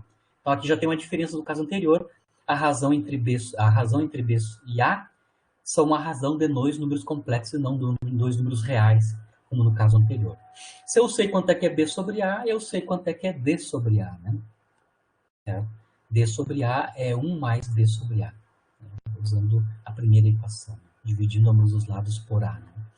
Então, eu consigo mostrar, se eu sei quanto é que é B sobre A, eu consigo escrever D sobre A também em termos dos coeficientes. Ou seja, em termos dos números de onda, né? K1 e K2'. De novo, a razão D sobre A também é um número complexo, porque tanto no numerador quanto no denominador, nós temos partes reais e parte imaginária dos coeficientes, né? No numerador e no denominador, certo? Fazendo o mesmo procedimento, ou seja, sabido os coeficientes D sobre A e coeficientes D sobre A, nós vamos agora calcular as correntes, né? As correntes de probabilidade associada à onda incidente, à onda refletida e à onda transmitida, né? No mesmo caso. No caso da onda, do coeficiente de transmissão e de reflexão, não vai haver mudança nenhuma, porque a solução na região 1, que é a solução para a onda incidente e refletida, não houve alteração da solução. Então, a J incidente e a J refletida, né, a J-in e a J-ref, se mantém a mesma que no caso anterior. A única corrente de probabilidade que vai, claro, se alterar é a corrente de probabilidade associada à onda transmitida, que como mudou de onda plana para uma função de onda real. Agora, na região 2, a φ2 é uma função real decrescente em x. Então, recalculamos agora, né? Recalculamos quanto é que é a corrente de probabilidade associada à onda transmitida, que é representada pela essa função real aqui, né? Agora, como não é uma função real, quando aqui eu calculo explicitamente usando a definição de corrente de probabilidade, né, que é proporcional às derivadas da função e a conjugação complexa, mas caso a conjugação complexa que não tem efeito nenhum, porque é uma função real, a φ2 é uma função real, né? A gente consegue mostrar que a corrente transmitida, né, a corrente de probabilidade transmitida, associada à onda transmitida, é zero, certo? E aí nós recalculamos, né, os coeficientes de transmissão e reflexão, né? No caso do coeficiente de reflexão, certo? A gente pode calcular explicitamente, né? A gente já tem, né, o valor de quanto é que vale a razão, né? Basicamente é módulo quadrado de B sobre A, só que agora aqui o B sobre A não tem o mesmo valor anterior, né? O B sobre A, né, ele depende agora de uma combinação dos dois números de onda K1, K2 linha, e agora a razão realmente um número complexo, não é um número real, né? Tem uma parte real e uma parte imaginária, tanto no numerador quanto no denominador. Então tem que calcular corretamente aqui, com cuidado, né? Quanto é que é o módulo quadrado da razão B sobre A. É B sobre A estrela vezes B sobre A, onde aqui B sobre A estrela é o complexo conjugado desta razão, onde a gente vai trocar o sinal da parte onde tem o i aqui, né? Então aqui eu estou calculando em detalhe quanto é B sobre A estrela, é esta quantidade aqui, onde eu troquei o sinal, né? Pode ver aqui é mais menos, aqui ficou menos mais. Eu troquei o sinal dos i's, né? E multipliquei pelo B sobre A, né? Aqui, né? Claro que o sinal menos se cancela no produto, né? Mas aqui eu mantenho a ordem mais menos no B sobre A. Aí faço corretamente, lembrando, porque eu tenho que fazer com cuidado isso, porque B sobre A é um número complexo, ou seja, uma razão de dois números complexos. Tem que tomar cuidado aqui quando for calcular o módulo quadrado de um número complexo. Conjugado complexo dele vezes ele mesmo, né? Certo? Isso vai dar exatamente 1. Quando eu calculo aqui com cuidado, né? Eu tenho exatamente 1 para o coeficiente de reflexão. Ou seja, a onda incidente é totalmente refletida e como a J trans é zero, o coeficiente de transmissão é zero. Ou seja, eu tenho probabilidade nula de transmissão e probabilidade de reflexão total, né? A onda incidente é totalmente refletida, neste caso físico, onde a energia mecânica é menor que o zero na região 2, certo? Então aqui eu já tenho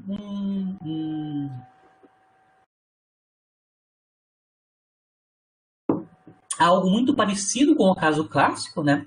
No caso clássico, o ponto x igual a zero é um ponto de retorno, né? A partícula clássica vai até ali, é uma parede de potencial, e ela volta para o menos infinito, certo? Basicamente, do ponto de vista dos coeficientes de transmissão e reflexão, isso aqui é consistente com o caso clássico, né? Toda onda incidente é refletida, como no caso clássico, toda partícula incidente numa barreira de potencial, onde eu vou ter uma região proibida classicamente, ela não pode cruzar para lá, ela volta, né? Então, eu não tenho nenhuma partícula sendo transmitida para o lado direito, onde eu tenho uma região espacialmente proibida do ponto de vista clássico. Então, o RT com esses valores, 1 e 0, é consistente com o limite clássico, né?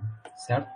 O que eu vou fazer agora é calcular quanto é que é a função de onda ao quadrado, ou seja, a probabilidade de encontrar a partícula na região 1 e na região 2, onde na região 2 a função de onda mudou, né? Ela não é mais uma função complexa, ela é uma função agora real, né? Uma função real decaindo exponencialmente com o x. Então isso vai alterar a forma do φ quadrado, né? Explicitamente, certo?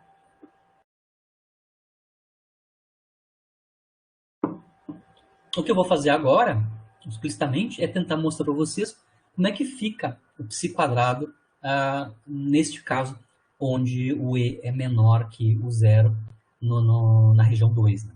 Certo? A primeira coisa que eu vou fazer é reescrever os coeficientes, tanto o a, o b e o d, em termos de uma fase, tá? Então, lembrando que no nosso caso, a gente está sempre assumindo que os coeficientes B, A e B são números complexos. Nos números complexos, eles são números complexos, né? Eles têm uma parte real e uma parte imaginária. Então, se a gente tem um número complexo qualquer Z, esses números complexos podem ter uma forma cartesiana de representação, né? Ou retangular, onde o número complexo Z tem a parte real mais a sua parte imaginária, onde ZR e ZI são as partes reais e imaginárias.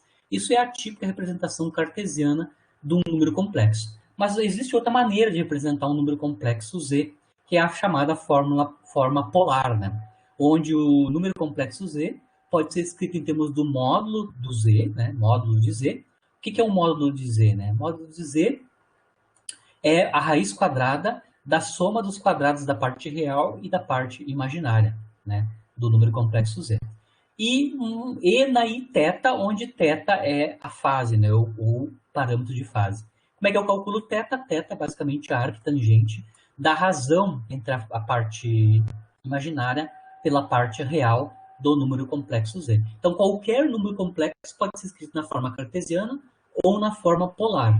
Na forma polar, ela é escrita em termos do módulo desse número complexo e de uma fase, E na I θ, onde essa fase depende da razão da parte imaginária pela parte real. Bom, lembrando que todos os coeficientes, né, o A, B e o D, no nosso caso ali, são números complexos. Então, eu vou escrever eles na forma polar.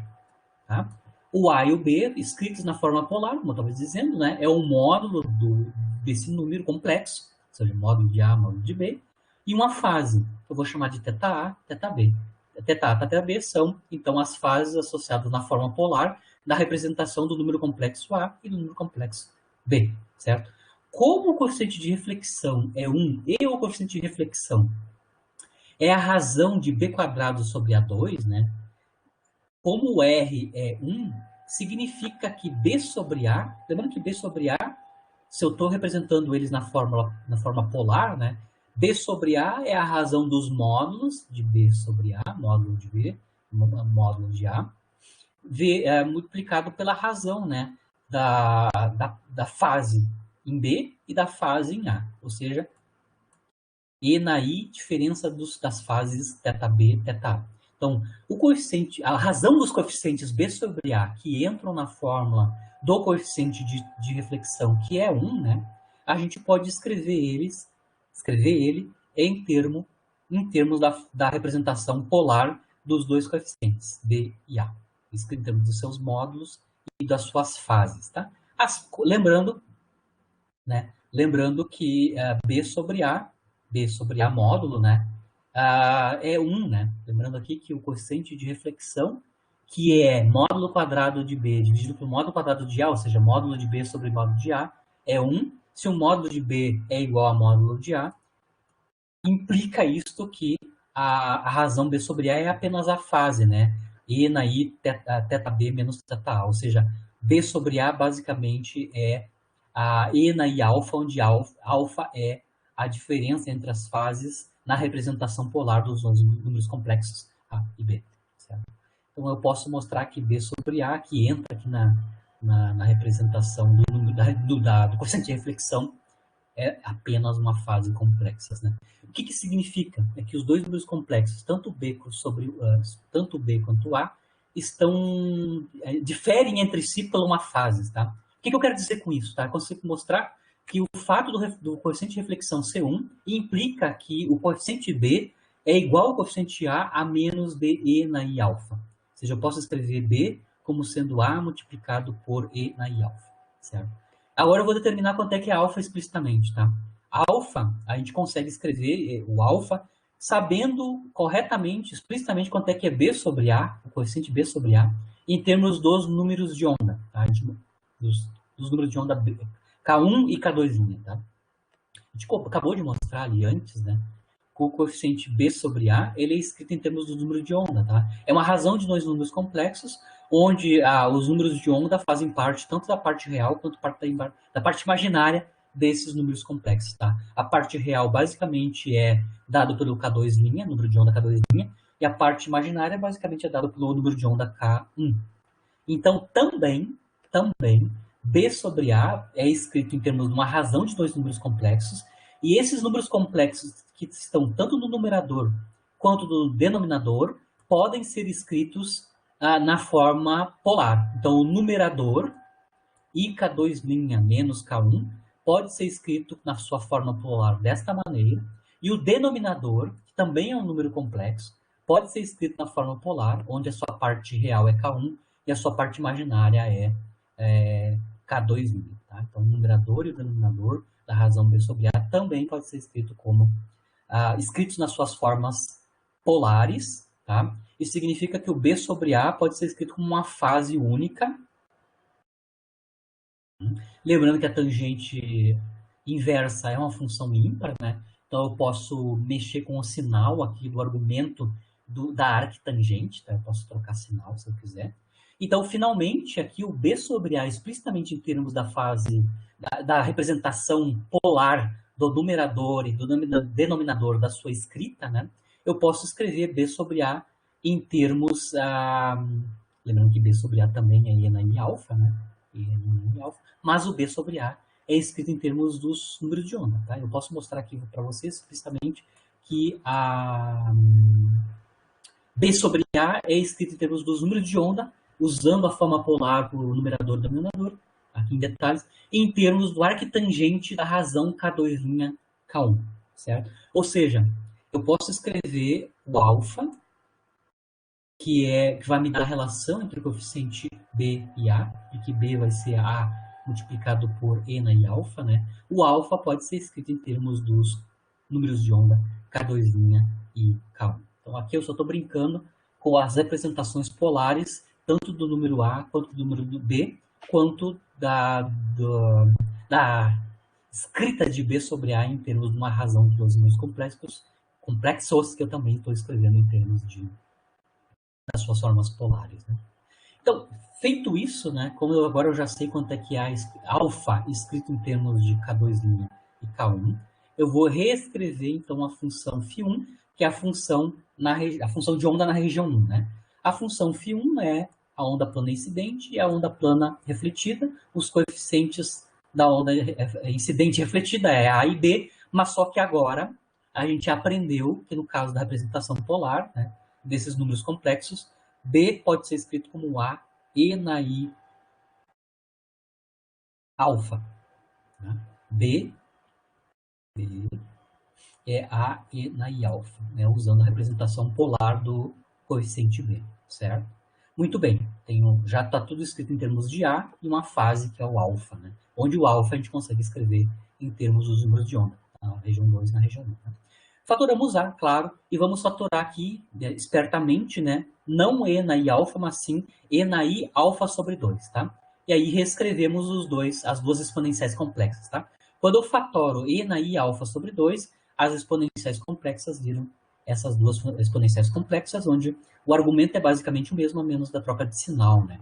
Essas exponenciais complexas que estão aqui dentro do colchete, né? Nada mais é que a representação usando exponenciais complexas, né, da função cosseno. O que eu tenho aqui é 2 vezes o cosseno de K1x menos alfa sobre 2. Então, aqui eu vou usar a representação da função cosseno em termos de exponenciais complexas. Né? Cosseno de x é e na menos ix mais e na ix dividido por 2. Né? Então, o que está dentro do colchete é 2 vezes o cosseno de K1x menos alfa sobre 2, certo?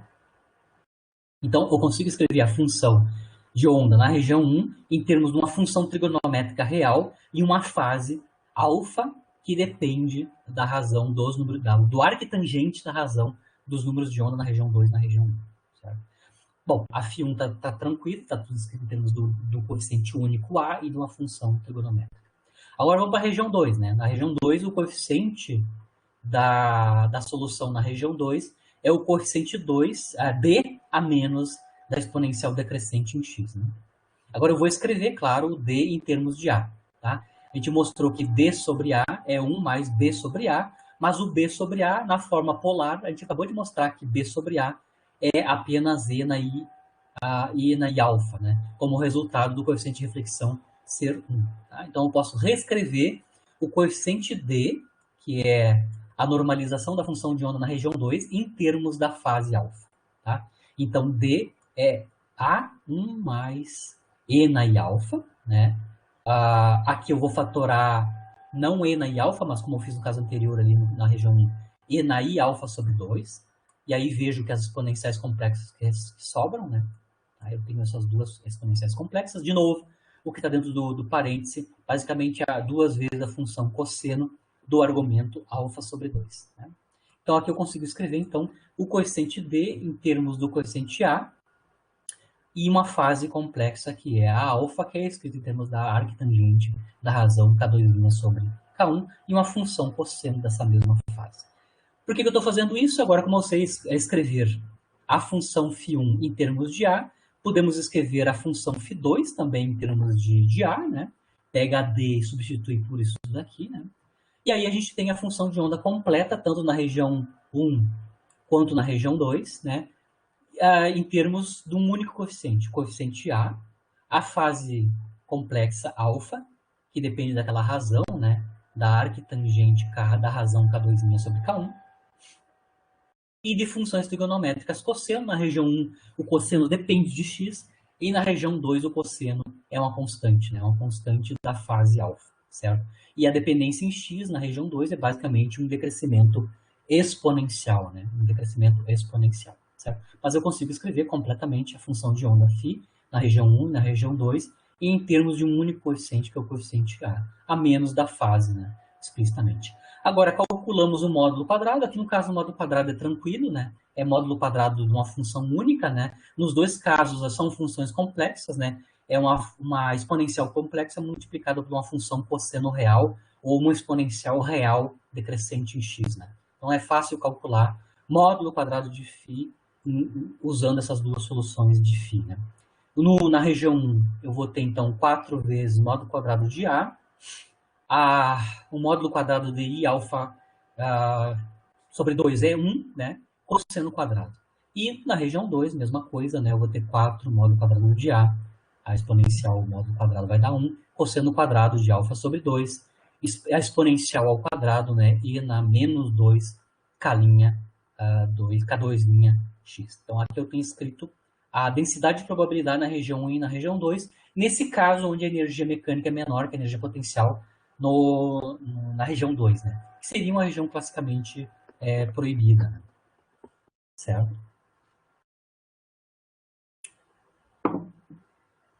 Então, na região 2, 1, a gente de novo vai ter um comportamento oscilatório, né? Tá claro aqui.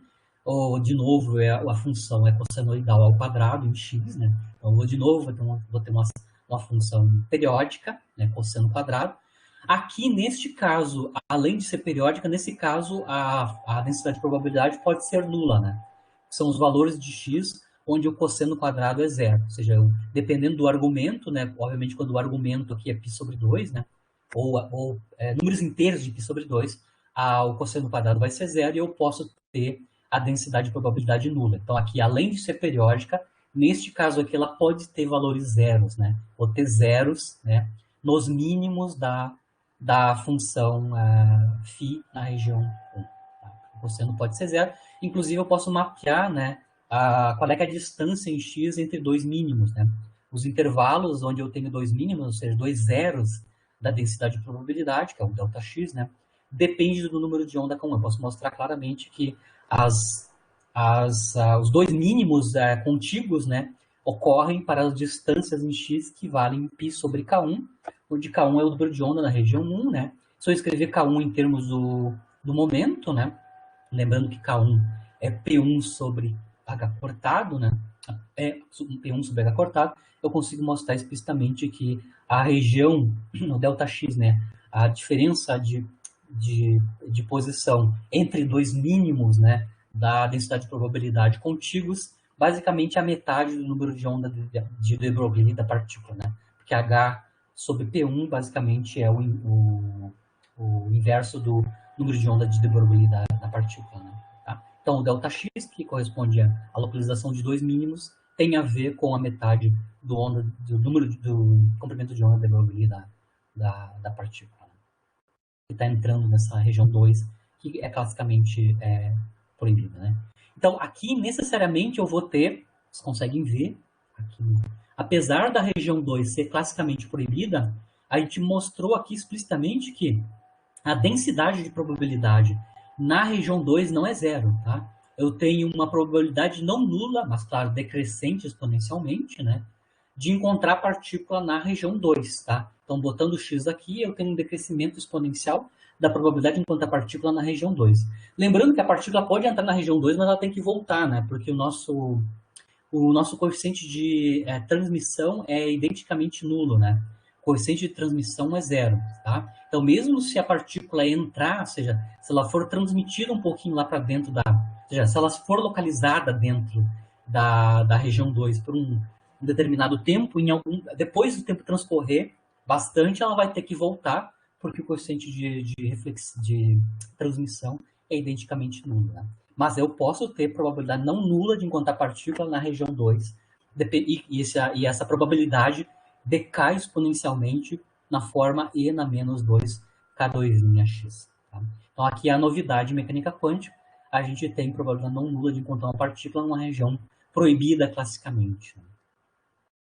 Isso é a chamada famosa penetração na barreira, né? Então, eu posso penetrar na barreira, a probabilidade de penetração da barreira é um decaimento exponencial, mas lembrando que sempre a partícula não fica lá nessa região, ela vai ter que ser totalmente refletida, né? Depois de um certo tempo finito. Certo? Aqui eu estou só mostrando o gráfico, né? O gráfico explícito da densidade e probabilidade das duas regiões. Como eu estava comentando com vocês, na região 1, a gente tem um comportamento periódico, né, cosseno quadrado em x. Então, a gente vai ter a densidade de probabilidade periódica nessa região. Temos mínimos, né, porque aqui eu vou ter zeros do cosseno ao quadrado, que são os valores onde K1x menos alfa sobre 2 valem números inteiros ímpares, né? Números inteiros ímpares de π sobre 2, né? Então, a gente tem sim zeros, né? E eu acabei de mostrar ali que o ΔX, né, a diferença das posições entre dois mínimos, né, contíguos, está relacionado com a metade do comprimento de onda de Broglie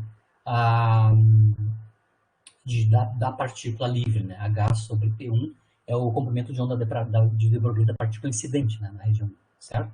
Na região 2 não é constante. Na região 2 eu tenho uma função que decresce exponencialmente com o tempo, com a posição para a densidade de probabilidade. Então, a gente pode encontrar partícula com probabilidade não nula na região 2. Lembrando que depois, para tempo finito, né, toda a onda incidente transmitida aqui vai ter que ser refletida, porque o coeficiente de reflexão, de transmissão é zero, né? O coeficiente T é zero para esse caso físico que a gente está falando, né? Fazendo.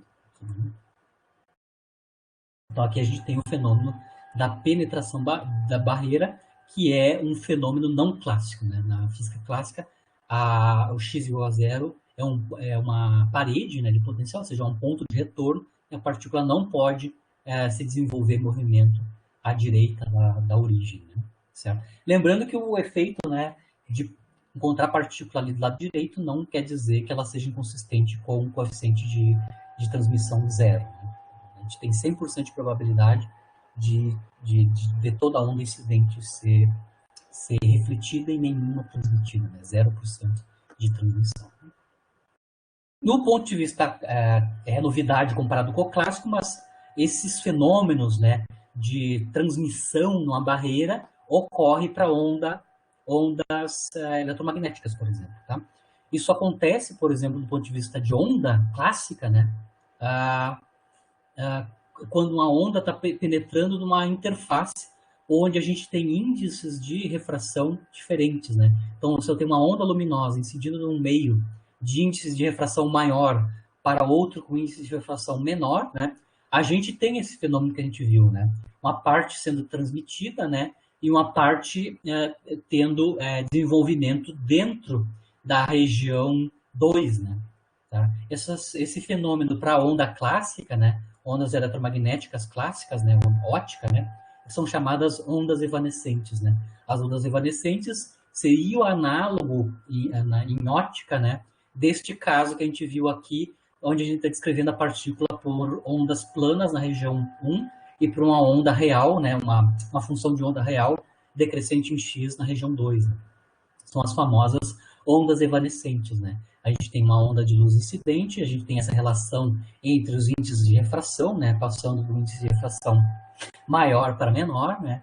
Uma parte da onda entra, mas claro, com intensidade que vai diminuindo de valor, né? Ou seja, tem diminuição da intensidade e a gente tem ondas refletidas dessa luz. Então, onda incidente, onda de luz refletida e uma intensidade da onda transmitida que é evanescente, ou seja, a intensidade I da onda, ou seja, a energia por unidade de árvore, de tempo, vai diminuindo relativo a essa onda incidente na região 2, onde o índice de refração é menor. Então, do ponto de vista ondulatório, esse fenômeno que a gente viu aqui descrevendo em mecânica quântica uma partícula livre, passando por uma barreira que seria o caso clássico não permitido, né? Existe analogia, ou seja, existe o evento ondulatório óptico associado, né? Existe, e o que a gente está fazendo aqui nesse caso são ondas evanescentes, né? Então a gente está analisando luz, né? Incidente em dois meios com índice de refração diferente, certo? Eu vou encerrar por aqui, porque a gente está no meio-dia 12, eu faria 2 exercícios de fixação, mas eu começo a aula que vem resolvendo eles. A gente vai resolver, como a gente sempre faz aqui, né? Comparando objetos macroscópicos e microscópicos, né? E comparando os resultados de mecânica quântica, né? Mostrando que no caso macroscópico os efeitos quânticos são imperceptíveis, né? Não são verificáveis experimentalmente, e quando a gente vai para casos microscópicos, ou seja, para ordens atômicas, né? A gente vê que o resultado quântico vai ter consequências importantes, né? Então, na aula que vem, eu vou fazer o exemplo, comparar, por exemplo, um grão de poeira passando por uma barreira desse tipo, né? Uma barreira de potencial, um objeto macroscópico, que é um grão de poeira, e também analisar a questão do elétron, né? Livre, quase livre, no metal, onde a gente vai assumir que a função trabalho vai fazer o papel do potencial constante, o zero, né? Para passar para fora, ou seja, no efeito fotoelétrico, né, a gente tem a passagem de um fóton-elétron para desprender do átomo, né? Então, eu vou comparar os dois casos, né? Eu vou comparar um objeto macroscópico, que é um grão de poeira, comparado com elétrons, exatamente essa solução que a gente obteve aqui nessa região 2, né? Onde eu tenho a energia mecânica menor que a energia potencial. A gente vai mostrar que no caso de objeto macroscópico, o efeito quântico é imperceptível, não temos como fazer distinção da transmissão dentro da barreira, né, já a probabilidade enquanto a partícula na região proibida classicamente, mas no caso de partículas que são da ordem microscópica, né, ou seja, nas escalas atômicas, vai ter importância e a gente consegue ter deslocamentos importantes na região classicamente proibida. Tá? Isso eu vou fazer, então, esses dois exemplos na sequência já da aula que vem, e a gente vai analisar outros casos de potenciais, né, dando sequência à solução da equação de Schrödinger, independente do tempo, para outros potenciais. Né? A gente vai ver outros potenciais. Na aula que vem, a gente vai ver o potencial de retangular, né? Barreira retangular, que é o próximo potencial. Né? Hoje a gente viu completo o caso do potencial degrau, né? E na aula que vem a gente vai ver a barreira de potencial, onde eu vou ter um potencial finito, né? Em uma região espacial em X, e depois o potencial volta a zero de novo, tá? E a gente vai ver qual é que é a probabilidade de transmissão dentro da barreira, né? Dentro da barreira física, calculando como esses dois casos que a gente fez agora, né? Que é os casos onde a gente tem a analogia clássica ou não, ou seja, a energia mecânica maior ou menor que o valor do potencial, certo? Encerro por aqui, fico à disposição de perguntas, questionamentos, dúvidas. Se não, nos vemos na próxima terça-feira, né? Onde a gente vai fazer os exemplos aqui físicos, né, numéricos, para objetos macroscópicos e microscópicos, né? Para a passagem numa barreira de um potencial degrau, né? Interação do potencial degrau. E vamos fazer o estudo completo da barreira de potencial retangular, caso unidimensional. Certo? Se não, bom fim. Eu queria só fazer um comentário ali, porque no primeiro momento, claro, né, parece bem estranho fato de o coeficiente de transmissão ser zero e a gente tem uma probabilidade de encontrar partícula, mas é que, né, aquele degrau ali, no caso do potencial degrau, é um degrau que se estende até o infinito, né? É o infinito, exatamente. Agora a gente vai ver na próxima aula que se o degrau não se estender até o infinito, se for o caso de um potencial, for um pulso assim, né, retangular, Retangularmente. aí o coeficiente vai ser diferente de zero, né, e a gente vai poder, a partícula não vai necessariamente precisar voltar, e aí a gente vai ter o caso do tunelamento, né, que é um fenômeno quântico bem interessante, assim, bem... Então, na aula que vem, a gente vai ver justamente esse caso, né? A barreira, Sim. passagem por uma barreira de potencial retangular, e a gente vai ver os dois casos físicos, né? Um caso deles, onde a barreira seria uma região classicamente proibida, né? A gente pode tunelar, entre aspas, né? Ter a passagem da partícula mesmo sendo uma região classicamente proibida. E tem uma probabilidade associada ao tunelamento. Né? E tem aplicações infinitas, né? O tunelamento é aplicado em qualquer coisa. Quase em qualquer coisa, né? Partículas confinadas. Certo, pessoal?